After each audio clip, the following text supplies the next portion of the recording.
Great day. The day of the race arrived. Little Willie got up early. He couldn't see out of his right eye, it was swollen shut. As he fed Grandfather his oatmeal, he tried to hide his eye with his hand or by turning away, but he was sure Grandfather saw it just the same. After adding more wood to the fire, Little Willie kissed Grandfather, hitched up Searchlight, and started off for town. At the edge of their property, he stopped the sled for a moment and looked back at the farmhouse. The roof was covered with freshly fallen snow. A trail of smoke escaped from the stone chimney. The jagged peaks of the Teton Mountains shot up in the background toward the clear blue sky overhead. Yes, sir. He remembered Grandfather saying, there are some things in this world worth dying for. Little Willie loved this country. He loved to hike and to fish and to camp out by the lake, but he did not like to hunt. He loved animals too much to be a hunter.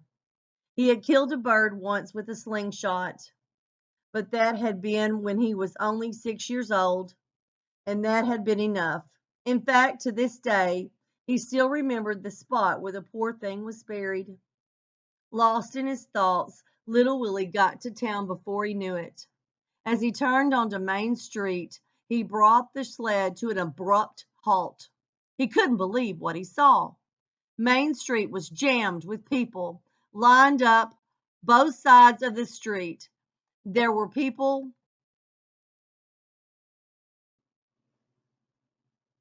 on rooftops, people hanging out of windows. Little Willie hadn't expected such a big turnout. They must have all come to see Stone Fox. Searchlight pulled the sled down Main Street past the crowd. Little Willie saw Mrs. Williams, his teacher, and Mr. Foster from the bank, and Hank from the post office. There was Doc Smith and Mayor Smiley and Dusty. The city slickers were there, and even Clifford Snyder, the tax man, was there. Everybody. Lester came out of the crowd and walked alongside Little Willie for a while. It was one of the few times Little Willie had ever seen Lester without his white apron. You can do it, Willie. You can beat him, Lester kept saying over and over again. They had a race for the youngsters first, and the crowd cheered and rooted for their favorites. It was a short race, just down the end of Main Street and back. Little Willie didn't see who won. It didn't matter. And then it was time. The old church clock showed a few minutes before 10 as the contestants positioned themselves directly beneath the long banner that stretched across the street. They stood 9 abreast, Stone Fox in the middle, Little Willie right next to him. Little Willie had read all about the other contestants in the newspaper. They were all well-known mountain men with good racing records and excellent dog teams. But even so, all bets were on Stone Fox. The odds were as high as 100 to 1 that he'd win. Not 1 cent had been bet on Little Willie in Searchlight. What happened to Willie's eye? Doc Smith asked Lester. Bumped it this morning when he got up, he told me. Just nervous. Got a right to be. Lester was chewing on his hand, his eyes glued on Stone Fox. Big Indian, he whispered to himself. Although Little Willie's eye was black, puffy, and swollen shut, he still felt like a winner. He was smiling. Searchlight knew the route as well as he did, so it really didn't matter if he could see at all. They were going to win today, and that was final. Both of them knew it. Stone Fox looked bigger than ever standing next to Little Willie. In fact, the top of Little Willie's head was dead even with Stone Fox's waist. Morning, Mr. Stone Fox, Little Willie said, looking practically straight up. Sure's a nice day for a race. Stone Fox must have heard Little Willie, but he did not look at him.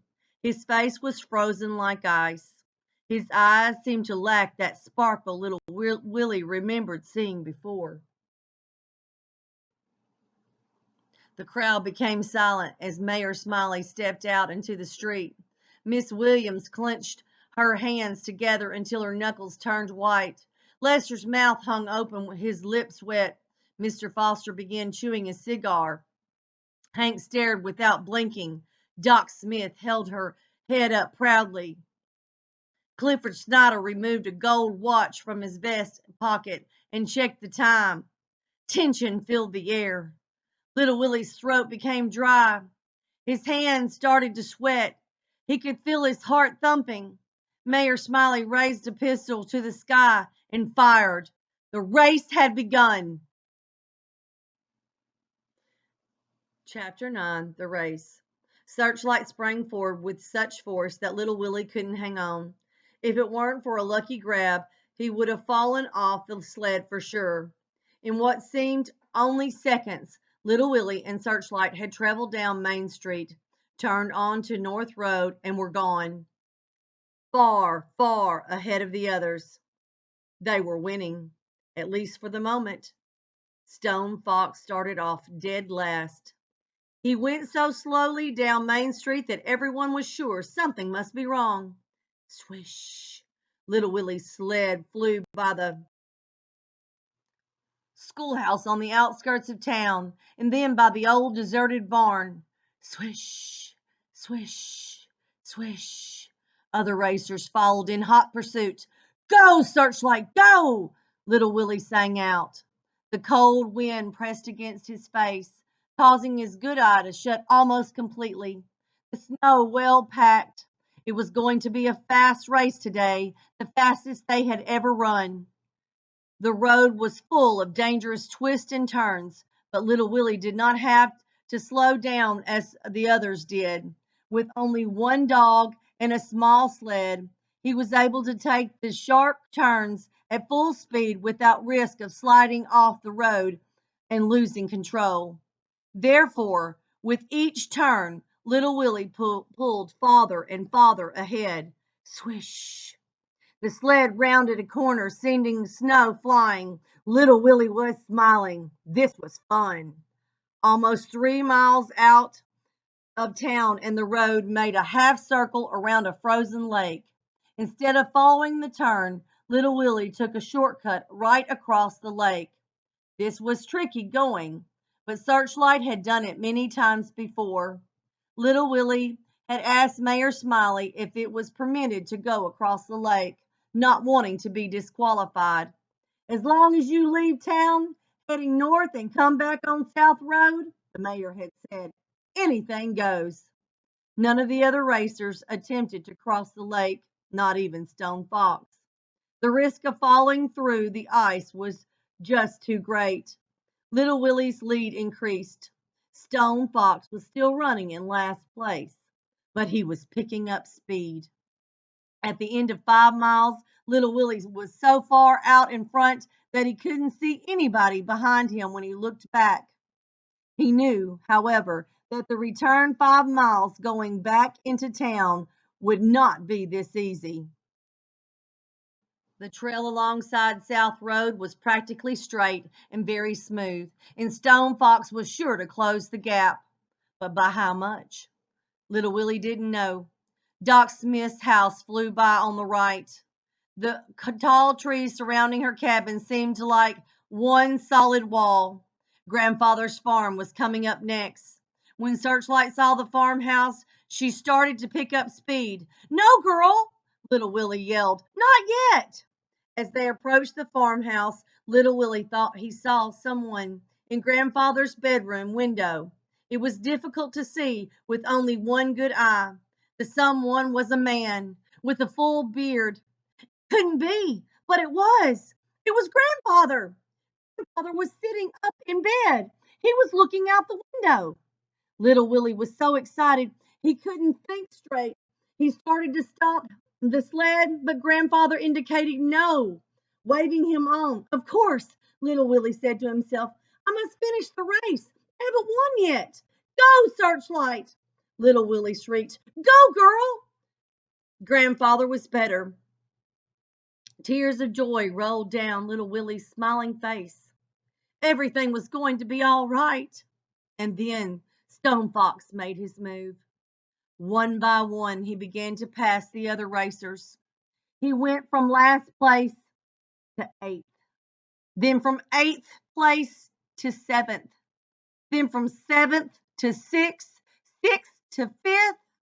He passed the others as if they were standing still. He went from fifth place to fourth, then to third, then to second, until only little Willie remained.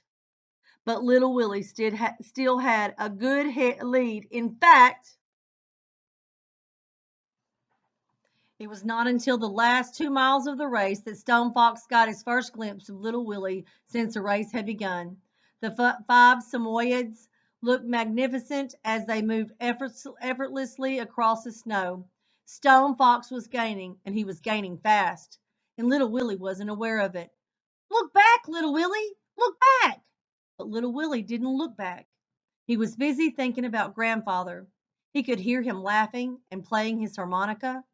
Finally, little Willie glanced back over his shoulder. He couldn't believe what he saw. Stone Fox was nearly on top of him. This made little Willie mad. Mad at himself. Why didn't he look back more often? What was he doing? He hadn't won yet. No time to think of that now. He had a race to win. Go, Searchlight! Go, girl! But Stone Fox kept gaining, silently, steadily. Go, Searchlight, go! The lead Samoyed passed little Willie and pulled up even with Searchlight. Then it was a nose ahead, but that was all. Searchlight moved forward, inching her nose ahead. Then the Samoyed regained the lead. Then Searchlight. We entered the town of Jackson on South Road. The first buildings come into view about a half a mile away.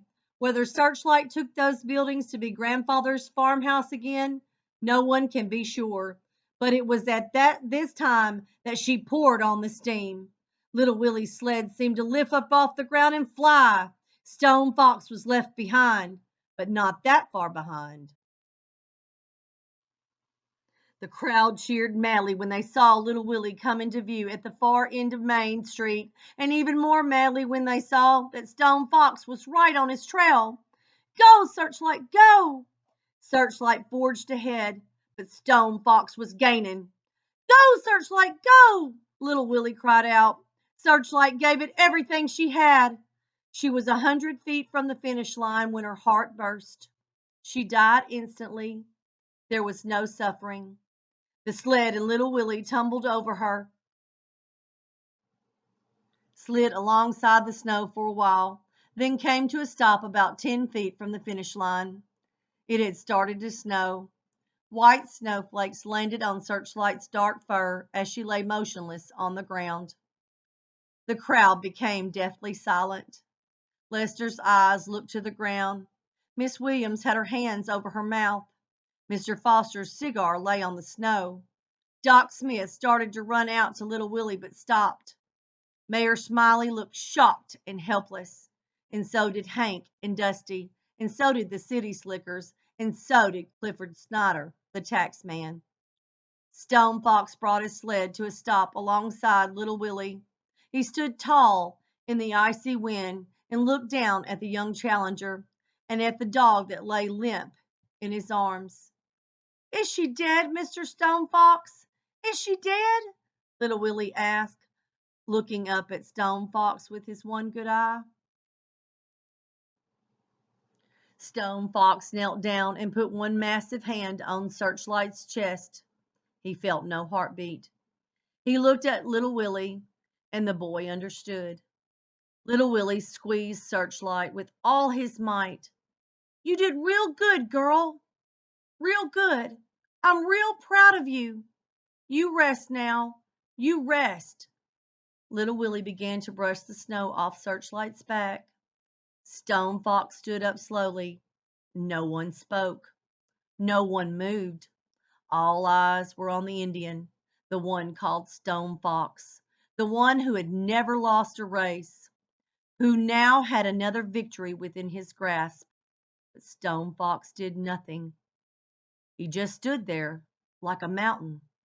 His eyes shifted to his own dogs, then to the finish line, then back to little Willie holding Searchlight. With the heel of his moccasin, Stone Fox drew a long line in the snow. Then he walked back over to his sled and pulled out his rifle. Down at the end of Main Street, the other racers began to appear. As they approached, Stone Fox fired his rifle into the air. They came to a stop. Stone Fox spoke. Anyone crosses this line, I shoot. And there wasn't anybody who didn't believe him. Stone Fox nodded to the boy. The town looked on in silence as little Willie, carrying Searchlight, walked the last 10 feet and across the finish line.